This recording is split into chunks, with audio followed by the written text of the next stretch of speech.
Welcome दोस्तों, understanding cancer के इस थर्ड एपिसोड में आप सभी का बहुत बहुत स्वागत है।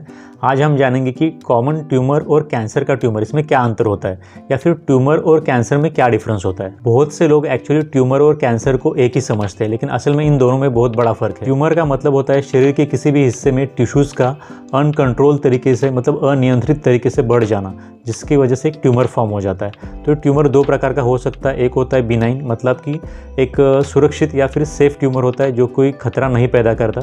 इसके बाद होता है मैलिग्नेंट ट्यूमर जो कि होता है कैंसरस ट्यूमर। शॉर्ट में अगर कहें तो बिनाइन यानी सुरक्षित, मैलिग्नेंट यानी कि खतरनाक। जो बिनाइन ट्यूमर होता है वो पहली बात तो धीरे धीरे बढ़ता है, दूसरी बात शरीर के दूसरे हिस्से में नहीं फैलता, और तीसरी बात कॉमनली जो उसको ट्रीटमेंट दी जाती है उस ट्रीटमेंट को रिस्पॉन्ड करता है और धीरे धीरे करके पूरी तरह से ठीक हो जाता है। लेकिन जो मैलिग्नेंट ट्यूमर होता है यही असली कैंसर होता है, क्योंकि ये सबसे पहली बात तेज़ी के साथ फैलता है।